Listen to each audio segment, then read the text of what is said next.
What is the punishment, if there's any punishment, for apostasy? Someone leaving the Muslim faith. What are young Muslim children taught happens if they do leave their faith?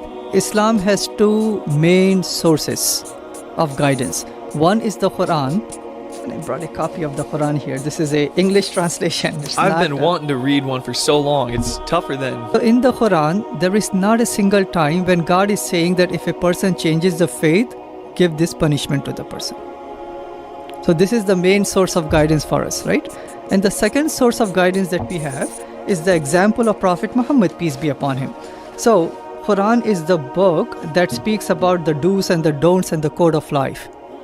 Prophet Muhammad, peace be upon him, he is the one who actually gave the interpretations, the meaning, implementation practices of what the Quran says. The Quran does not say anything about apostasy, kill a person or any punishment, but there is a punishment for apostates in the hereafter, nothing in this world.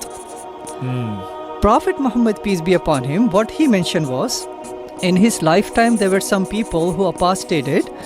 He did not punish them just because they apostated. But there were some people who apostated and now they became enemy combatants. And they were killing the Muslims and killing other people. They were fighting the Islamic State. They were dismantling the Islamic State. The punishment was given to them. Just like our country, we kill by drones, you may have seen and heard, enemy combatants, correct?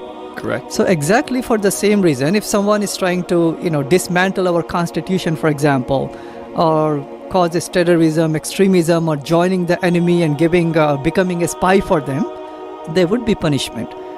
So the punishment for apostasy in Islam for not just becoming an apostate, but fighting against the rules and the regulations of the Islamic State.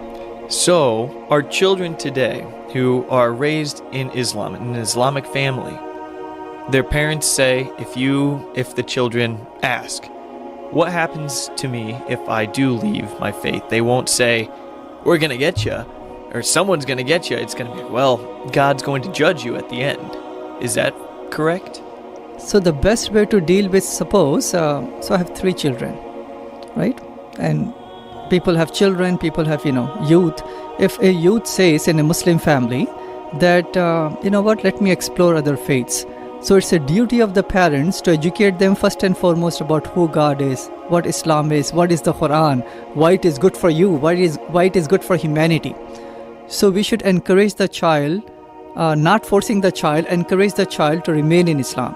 But if they become adult and now of their own choice, despite all the encouragement and the education and the evidence, if an 18-year-old Muslim, for example, Muslim youth says, I don't have this connection with Islam anymore. I don't feel right.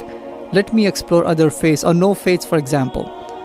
Of course, we should give them more evidence or take the person to the scholar, a counselor, but without force, by the way, because in Islam there is no force. It says in chapter 2 of the Quran, I have to give the evidence now, right? Sure. Chapter 2 of the Quran, verse number 256 says, La ikraha fid din. That means there is no compulsion in faith. No one should force anyone when it comes to faith. So if a person says, despite all the evidence that you're giving me and the counseling and all the sessions, I want to leave the faith, the parents cannot do anything. They can pray to God, obviously, to bring the child back, but they cannot force a person to remain in Islam. So there is not a punishment of death that is threatened at any point. If the person is not educated, they may say and they may do it.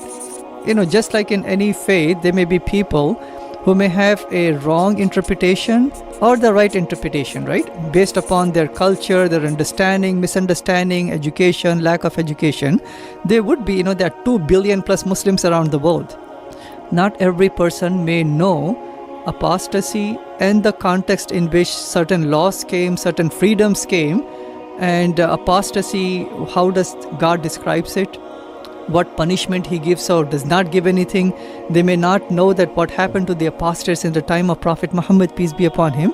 If they don't know the whole background, they may just out of emotions, they may try to threaten the person. Just like any evangelical born-again Christian may do the same thing, or a born-again Hindu may do the same thing, right?